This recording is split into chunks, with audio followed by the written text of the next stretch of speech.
Ik heb een studiogast hier in de studio in de Westreen. Dat is Monique van der Ven. Goedemiddag. U bent van de organisatie van de muzikale fietstocht Wat is Friesland? Klopt. En dat is vandaag niet, maar morgen. Morgen, ja. En wat gaat er morgen allemaal gebeuren?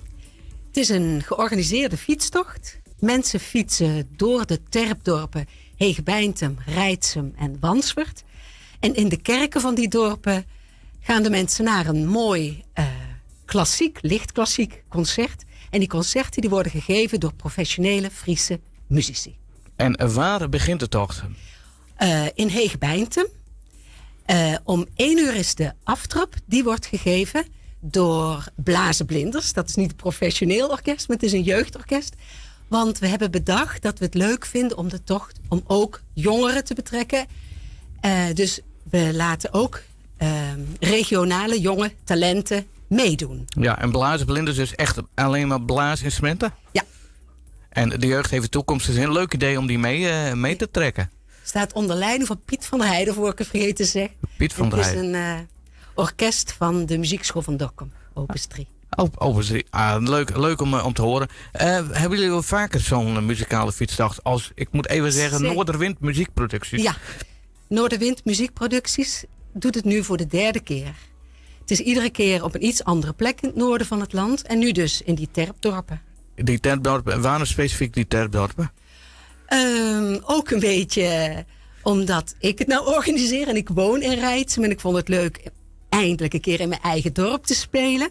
Maar je moet zoeken naar 3 dorpen die op niet te ver van elkaar af liggen. En dat is best een kunst. Ik heb echt moeten zoeken. En Heegbeintem, Reitsum, Wanswert is gewoon een mooie cirkel. Dus het is meer toeval dan u woont in Reitsum. Het had ook net zo goed in de gemeente Randmeel kunnen zijn. Nee, want dan zou ik het niet georganiseerd hebben. Maar dan zouden zij... Ja, dan zou wel... Ik ben vrijwilliger, hè. Ik ben niet echt... ik zit niet in het bestuur of zo. Nee, oké. Maar u speelt mee, zei u net? Ja.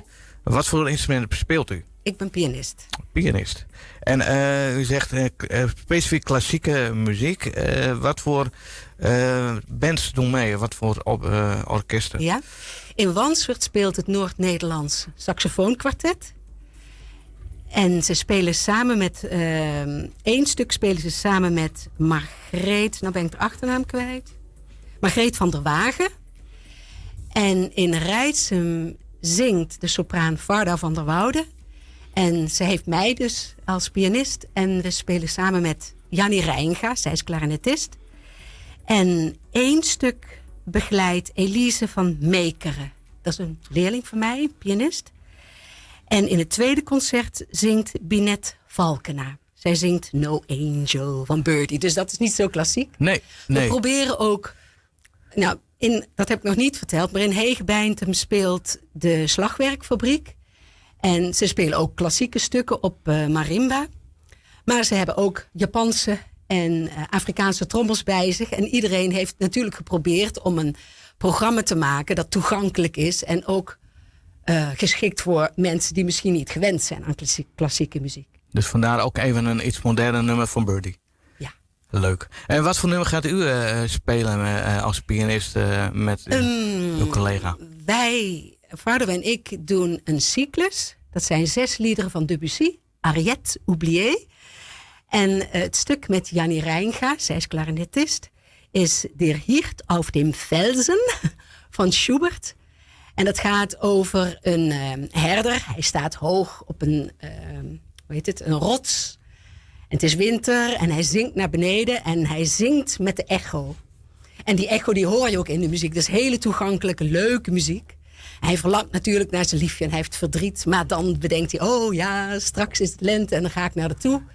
Dus het eindigt helemaal vrolijk en in uptempo. En Arrête Oublié, stop te vergeten. Waar gaat het over? Alle liederen gaan over iets anders. Het is hele poëtische muziek, wel iets moeilijker te begrijpen. Veel al over landschappen en hoe die de emoties van de mensen reflecteren in feite. Nou, heel nieuwsgierig om mee te fietsen. Het fietsen tussen de dorpen en die optredens zijn dus in Reitsum, Wanswert en in Heegbeintem. Ja. Hoe kunnen mensen zich opgeven? Ja. door te mailen naar noorderwindmp@gmail.com. Nou, zijn er ook kosten aan verbonden? Zeker. Volwassenen betalen €17,50. Onder de 12 jaar is het gratis. En jongeren onder de 21 betalen, wat was het? €12,50. En 1 enkel concert kan ook, is €7,50. Nou, alle informatie staat ook op de site van rtvnof.nl/agenda. En kijken naar morgen 21 april. En ik hoop voor u dat het mooi weer wordt. En de fietsers dus tussen de concerten mooi... Nog even zeggen dat als het slecht weer... Het is morgen behoorlijk goed weer. Maar mensen kunnen natuurlijk ook met de auto rijden. En dan is de tocht ook enorm te genieten. Bedankt Monique van der Ven. En succes morgen.